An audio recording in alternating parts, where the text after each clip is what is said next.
In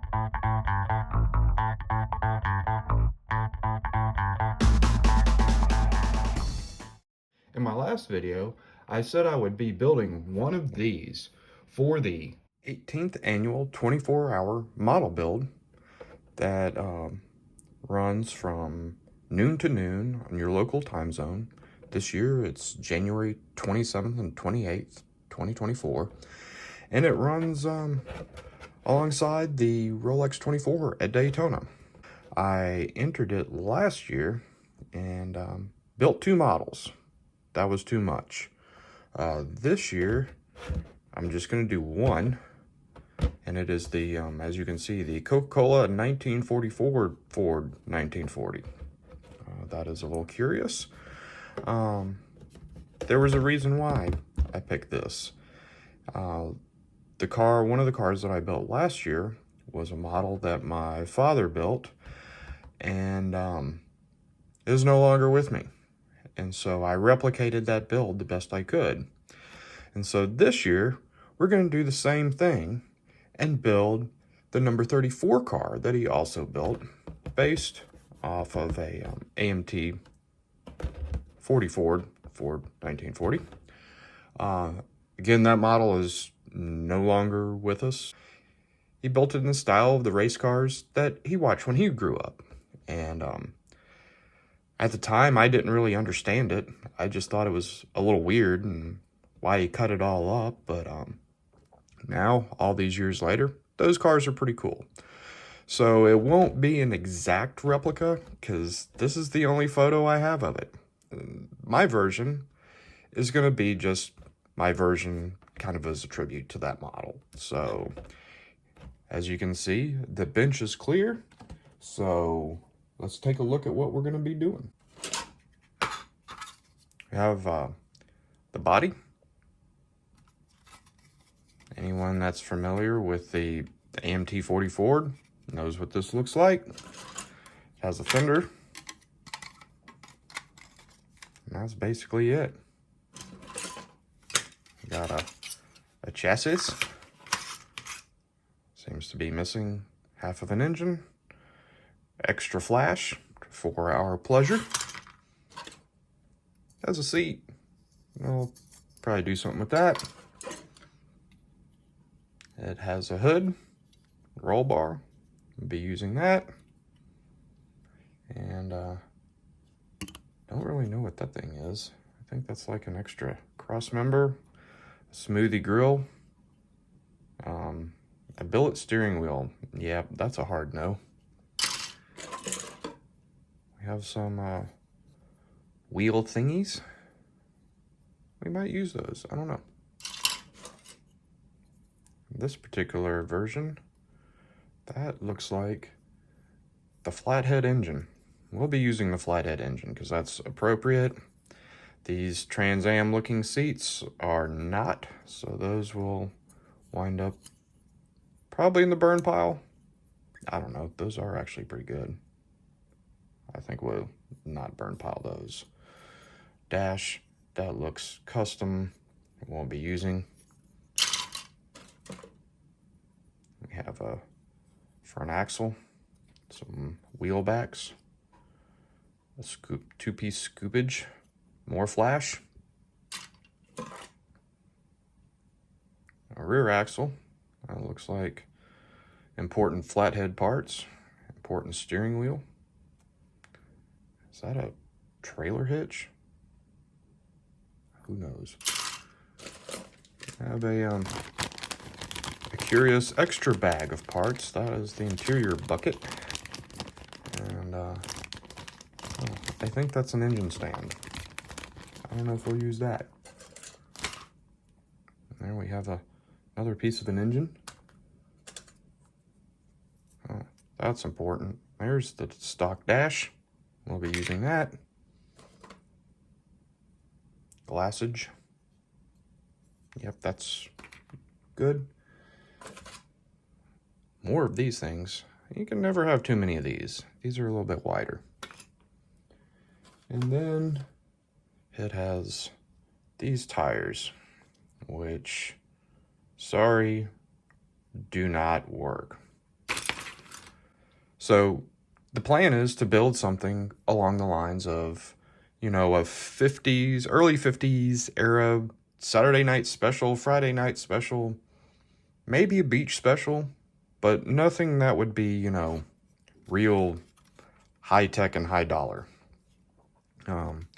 His car, my dad's, he told me that they cut the windows out and even the back windows. So when the car crashed, you could get out because the doors were typically not working. We're going to have to zip out the wheel wells. My father removed the running boards. I think I'm going to keep the running boards. And might make some kind of cool bumpers for the front. Cut out the grill. Cover the headlights. And that's the body mods. A little, any kind of 24-hour build requires planning. You got to have something that you want to build. If you don't want to build it, you're probably not going to make it through it. So, did I really want to build an AMT 40 Ford? Did I want to replicate this car that I once had? Absolutely. So when looking at lots of photos, planning this build, I see the wheels and tires. Wheels and tires are very important. This kit didn't have them. So a little bit of pre-planning was done, and I came up with my wheels and tires. And so what we've got here, and these were actually brush painted, and I stripped them. These are probably the original issue 36 Ford wheels, because if you look at them real close, they kind of got the little doodads around, the vents in them.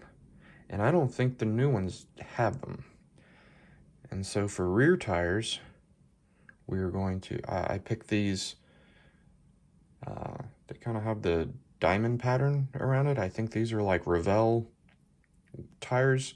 They're a little bit taller than the typical AMT Firestone tires that are quite common.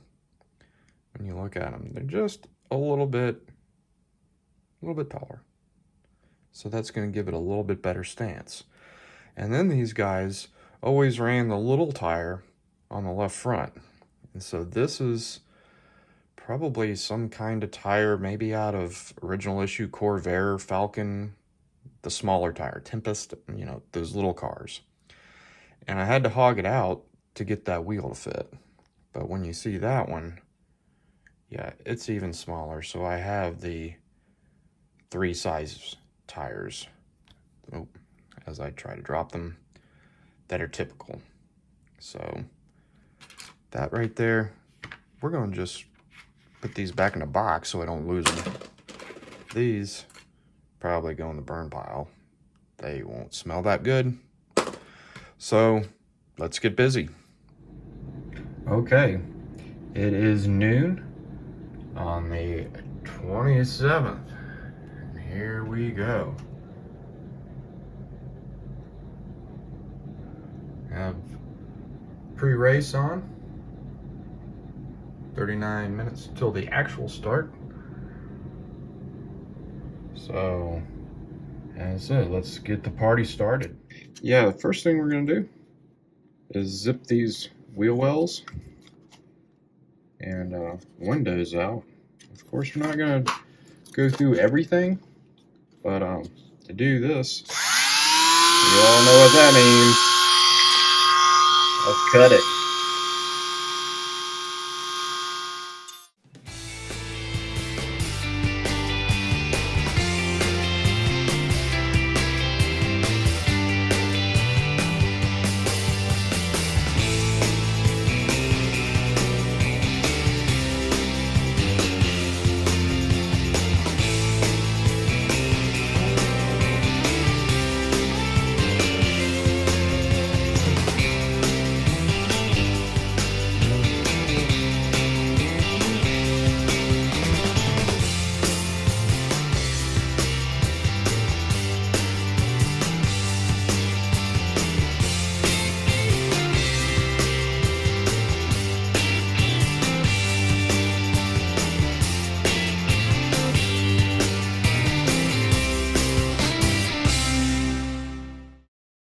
beefy bumpers would need to be scratch built to complete the look.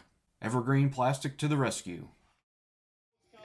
So here is the 2-hour update. We've been going at this. The Rolex is still going. The 18th annual model car build is still going. And there it is, 1:59 p.m. That's the latest one.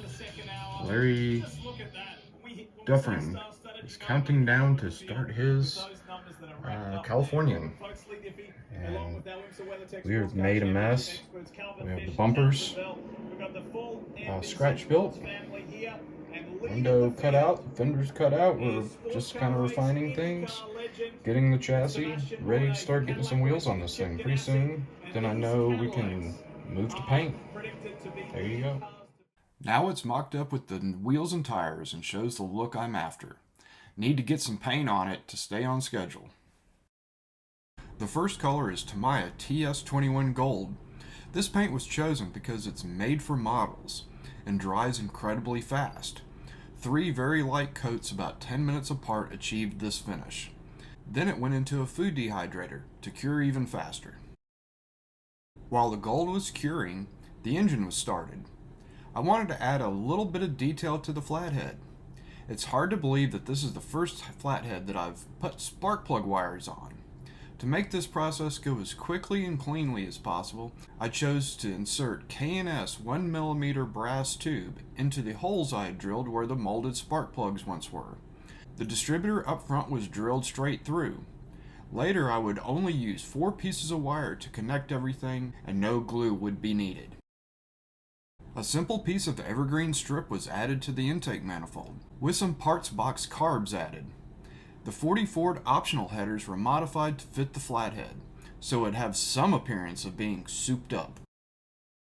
Moving on to the interior, I cut the passenger seat back off and would add a roll bar mounted bolster later. The rest of the interior would be built from the kit and painted with a variety of Tamiya paints. Speaking of paint, the 24-hour build is still going on. There was my post from 3 hours ago. It is now 6:42. Race is still going. And the car is masked. So I've painted it Tamiya Gold first. And then I had these numbers. I got these at Walmart. And these are just vinyl die cut numbers.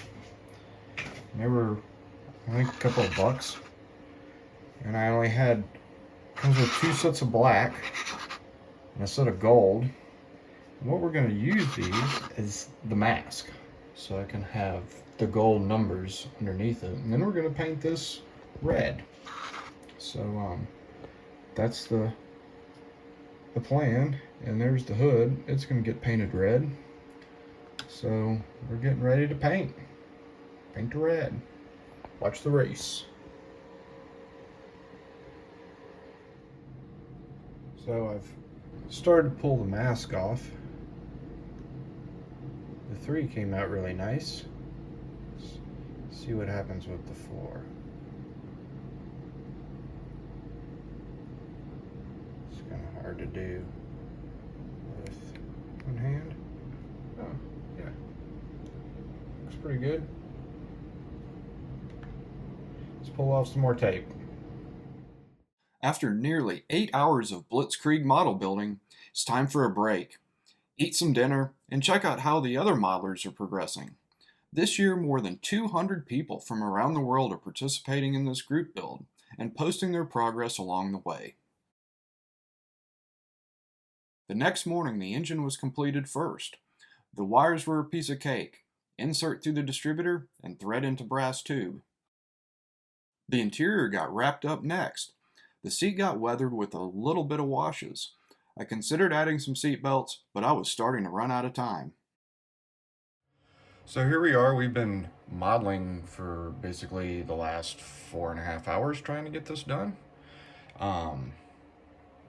It is still going on. And January 28th, 11:30. We have 30 minutes left to go. Race is still on. we'll make it. This is kind of how things sometimes happen. Giant cans, gluing the fenders onto the body. Giant mess, of course. So, we're about to wrap this up on old number 34. Hopefully I got some decals to go on this thing. We'll see. So what I've got here is a piece of clear decal paper. And then I laid this out and printed this on printer paper. In order to hand letter it, this is my template. So what I kind of do here is tape that down, take my pencil,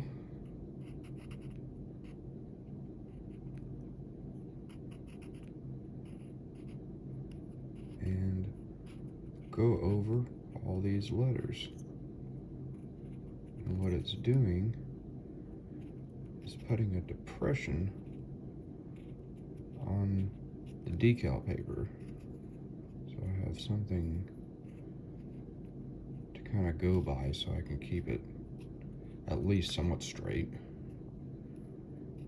Some people are probably a lot better at this than I am. This is the technique that I came up with to do this rather quickly. So I don't know if you can kind of see it, but now I have a template to go by. And then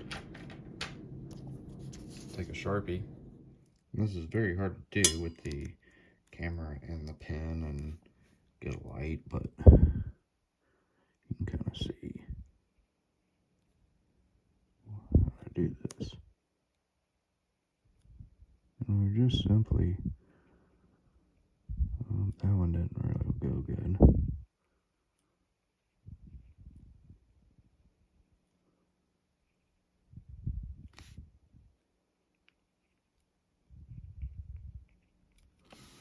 So that one that would be a no bueno, but we're gonna just finish this out. This is why I don't do it on the car, but I do it on the decal paper, because then if I mess one up, we just don't have to apply it. And then we'll have a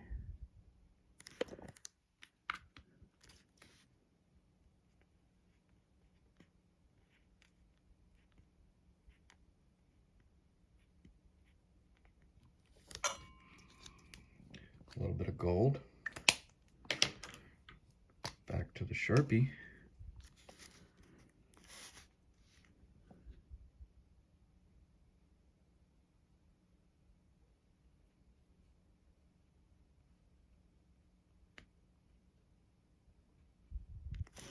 Okay, and so these are like, real quick. I mean, this was a minute and a half.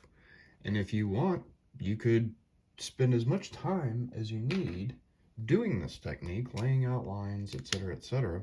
That's up to you. We're doing this kind of quick, but this is a technique that I just kind of decided to try. And then this is a micron pen to do the outline.